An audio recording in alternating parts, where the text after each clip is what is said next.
Buenas noches amigos. Bueno, en esta ocasión voy a presentarles el tema de antihipertensivos. Se denomina antihipertensivo a toda sustancia farmacológica o procedimiento quirúrgico que nos va a ayudar a la reducción de la presión arterial. Antes hay que establecer qué es la presión arterial. La presión arterial va a ser la presión que ejerce la sangre contra la pared de las arterias. Esta presión va a ser imprescindible para que la sangre circule por todos los vasos sanguíneos y aporte el oxígeno y los nutrientes necesarios a todos los órganos del cuerpo para que puedan funcionar. Entonces, un agente hipertensivo va a ser un grupo de diversos fármacos para el tratamiento de la hipertensión. ¿Qué es la hipertensión? Como sabemos, la hipertensión va a ser cuando en las arterias va a existir un bloqueo, como puede ser un trombo o incluso placas de grasa, como se puede ver en la figura. Esto va a generar que la sangre lleve a cabo una mayor presión hacia las arterias, y esta presión se va a ver reflejada en el incremento de la presión sistólica y diastólica. En el caso de la sistólica va a ser mayor de 140 milímetros de mercurio y la diastólica mayor de 90 milímetros de mercurio.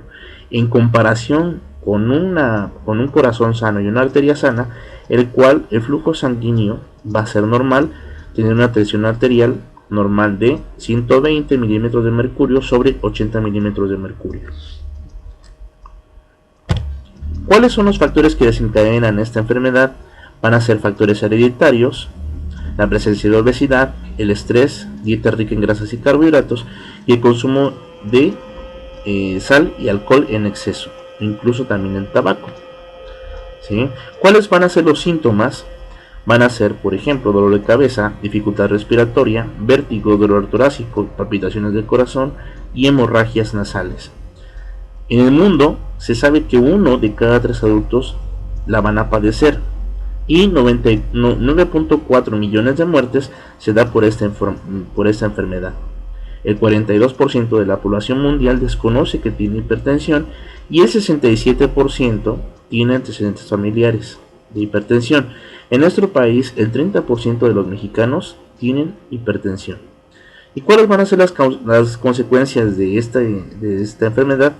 Pueden ser infarto al miocardio, insuficiencia cardíaca, rompimiento de vasos sanguíneos o bien llamados aneurismas, accidentes cardiovasculares, insuficiencia renal y ceguera. ¿Y cuáles son las formas de prevención? Medir la tensión arterial, abandonar el consumo del tabaco, hacer una dieta saludable, hacer ejercicio, evitar el uso nocivo de alcohol y reducir la ingesta de sal. En el mundo, el 17 de mayo es el Día Mundial de la Hipertensión Arterial y aquí lo que se busca es crear conciencia sobre esta enfermedad.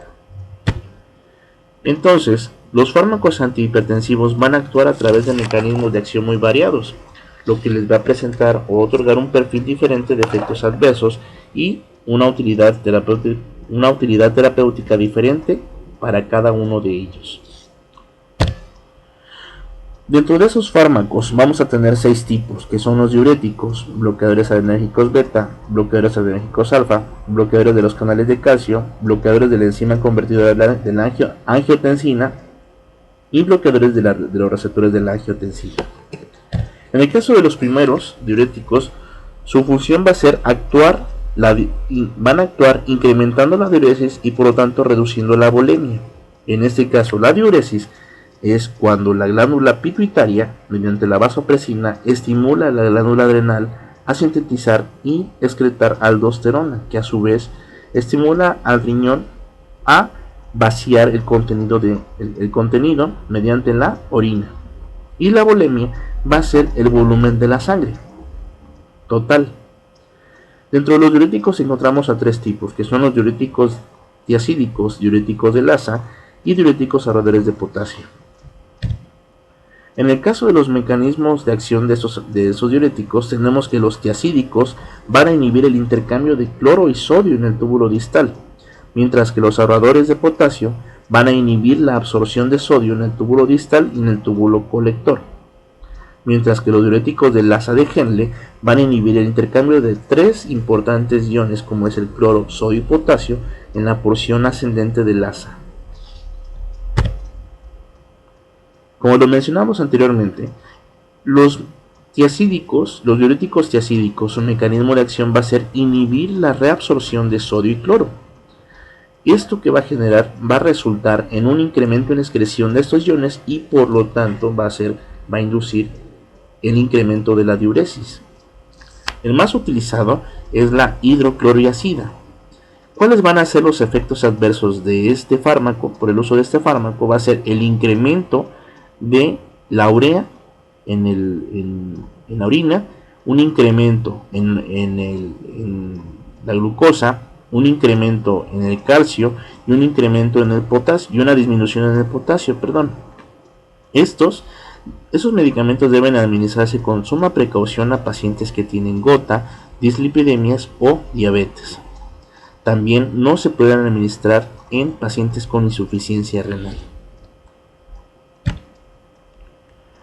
Antes de pasar al siguiente punto, en el Lassa de Henle, como ustedes recordarán en las clases anteriores, se va a llevar a cabo la reabsorción de importantes iones como son sodio, cloro y también compuestos como es el agua. También es aquí donde va a actuar la urea que se ha generado de forma anterior y que es importante para la fisiología del riñón. Entonces, ¿cuál va a ser el mecanismo de acción de los diuréticos de Lassa de Henle?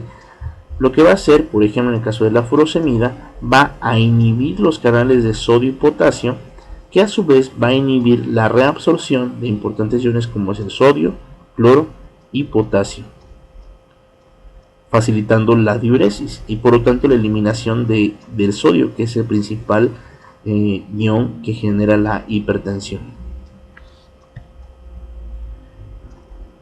Entonces, debido al incremento en la función del riñón, suelen incrementar el ácido úrico, pueden incrementar también la pérdida de potasio, magnesio, calcio, cloro y además de glucosa y colesterol. En el caso de los diuréticos ahorradores de potasio, la espironolactona va a actuar inhibiendo al receptor de la aldosterona, que es una hormona diurética, y esto que va a generar que haya una pérdida en la absorción de importantes iones como es el sodio, potasio y cloro. Entonces, como vemos, estos fármacos diuréticos lo que va a hacer es inhibir la reabsorción de importantes iones como es el sodio, generando su liberación a través de la orina. Ahora, existen otros fármacos como son los bloqueadores adrenérgicos beta. ¿Cuál va a ser la función de estos fármacos? Va a ser inhibir los receptores adrenérgicos. Estos receptores son importantes para su unión con neurotransmisores como es la adrenalina y la noradrenalina. ¿Generando qué cosa? Generando una disminución en la contractilidad del corazón, disminuyendo la presión arterial y por lo tanto disminuyendo la frecuencia cardíaca.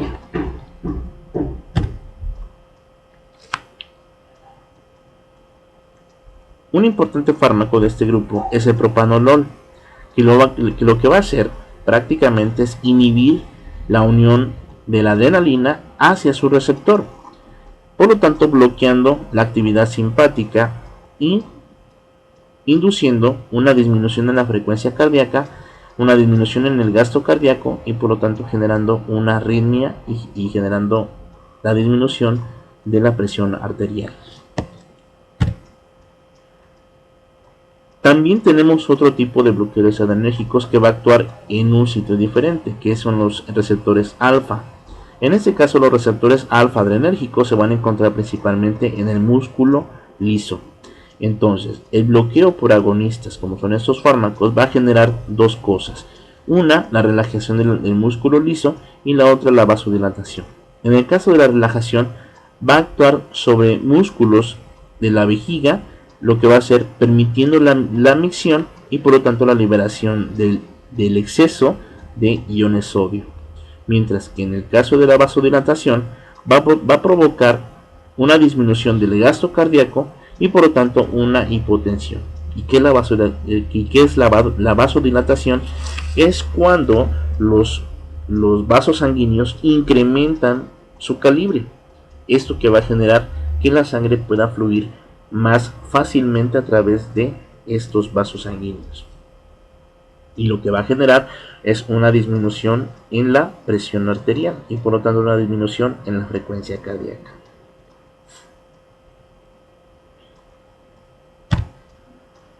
El fármaco por excelencia en este caso es la doxazosina.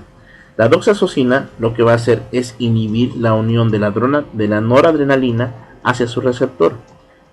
¿Estimulando qué? Estimulando a la relajación del músculo lisovascular, generando la vasodilatación. Otro sistema muy importante es el sistema renina-angiotensinógeno. En este caso, el angiotensinógeno es una proteína, es una preproteína que se genera en el hígado. Posteriormente, esta proteína se libera hacia el torrente sanguíneo.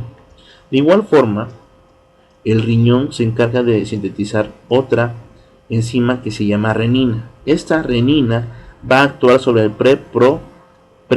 proangiotensinógeno, generando ¿qué cosa? La generación de angiotensina 1 y angiotensina 2. En este caso, la angiotensina 2 va a tener dos funciones muy importantes. Una, que es la estimulación de las glándulas adrenales para la síntesis de aldosterona y por lo tanto la estimulación de la diuresis. Y por otro lado tenemos que la angiotensina 2 se va a unir hacia su receptor en los vasos sanguíneos, lo que va a causar vasoconstricción. Ahora, existe una enzima que se llama enzima convertidora de angiotensina, que lo que va a generar es que a partir de la angiotensina 1 se genere angiotensina 2.